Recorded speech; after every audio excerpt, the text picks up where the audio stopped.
Transmission service on this, which is a fluid change.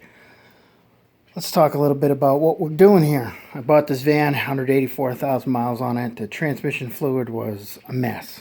Basically came out black. So I've changed it a few times in order to dilute it with clean fluid and get it going. This is the final change I'm going to do. And I'll just give you some samples. This is brand new fluid taken from a container. Here's a sample of the fluid taken from this transmission a little while ago, and that's what's in there now. It's faded a little bit here, so it's not quite clean, but it's close. So this final switch should go good. So note about transmission fluid costs, pretty expensive. This transmission requires this SP3, SPIII nomenclature. This Castrol Transmax meets that. Looked it up to be sure. Buy it by the gallon jug, because if you buy it by the gallon jug, it comes out to $19.99. So it's $5 a quart. If you buy individual quarts, they're nearly $7 to $8 a piece. So it becomes significantly more expensive. You'll need at least 2 gallons. These are 1 gallon jugs. I don't think you'll use all that, but close enough.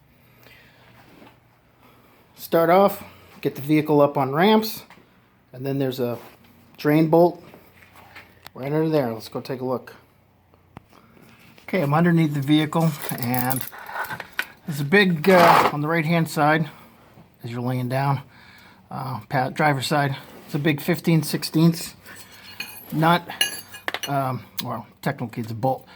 We're gonna remove that in a second. But while you're under here, observe for any significant leaks. This particular transmission has a minor leak on the passenger side seal, which I'll probably do in the spring. I already did the driver's side seal when I put in new axles in this, but I didn't do the passenger side one. Seemed okay. Okay, now there's no filter that you can access on this transmission. Older cars, you have to take the transmission pan off, make a mess, put a new filter in. There is no filter. This is probably the easiest change you can do. Knock off that bolt and drain it. Definitely wear these kinds of gloves, these mechanics latex gloves, I forget, whatever you call them. You get this stuff all over your hands. So you need a drain pan underneath here, of course. And this particular bolt is not a very high, it's not real tight. It should come off very easily. Don't put a power tool on it. Just put a wrench, turn it. If you put a power tool on it, you do something goofy like go the wrong way and then strip it in there, you're in big trouble. Okay, we got our fluid coming out. Just a note on this drain bolt. There's a washer on there. Don't lose that. That's a compression washer. It's basically a gasket. If you don't put that back on there, it's going to leak. Okay, this is also a magnetic bolt. Because I've serviced this recently, I wiped off the iron filings that collect on this magnet. And what this magnet is for is to help you identify if you have massive breakdown inside the transmission. If you see big chunks of metal in there, you're in trouble. If you see iron filings, very fine, almost powdery, which is normal wear and tear, that's fine. That's all I found was normal wear and tear. Transmission is old, shifts pretty good. It's really okay. So just service and we should be okay with it. So I'm just going to let this drain. To help the fluid drain faster, pull up on the dipstick, lets the air go down there and it'll drain a little faster.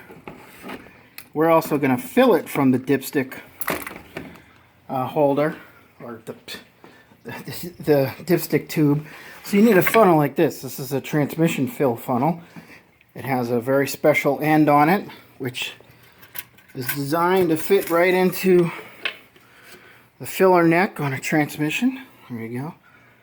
That's what that looks like.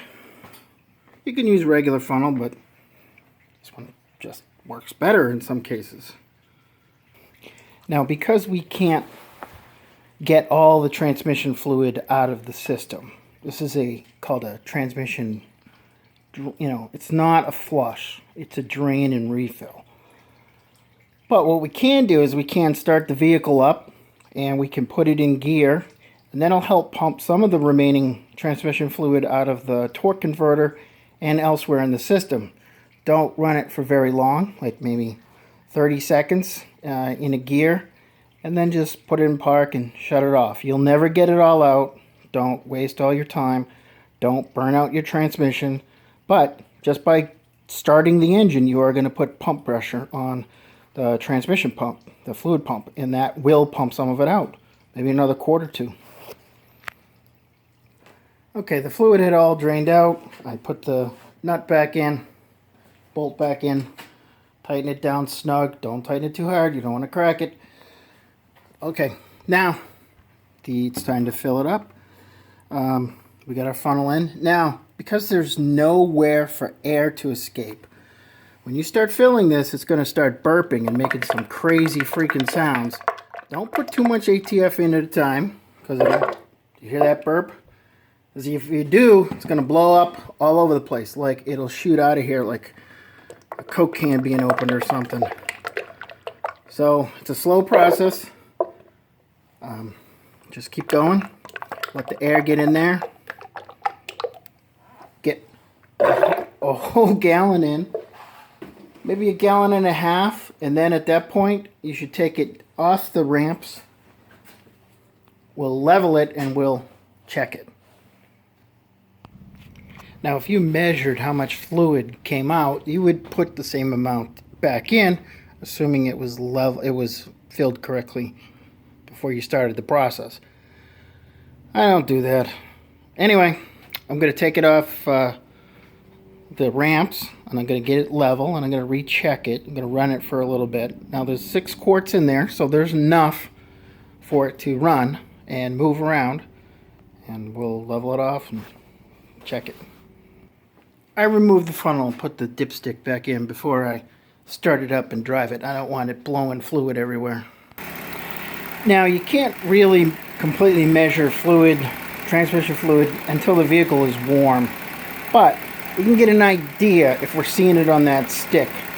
So as long as we see it a little bit on the stick, then it's good enough to test drive. If we still see nothing, not a hint of fluid, we'll add maybe 1 quart.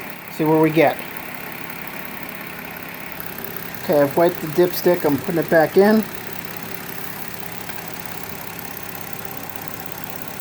And there's definitely fluid down on that stick, so I'm not going to add any more. At this point, it's good enough to warm up, take the test drive, and adjust as necessary. If you're a little bit over, don't worry about it. If you're a couple quarts over, you should worry about it. One of the things you can look for is foaming of the transmission fluid. If after a drive you find that it's got white froth in it, you've got too much in there, and it's getting mixed with a lot of air as it's being thrashed around. You can read more about that on the internet. At this point, this concludes this service, and good luck.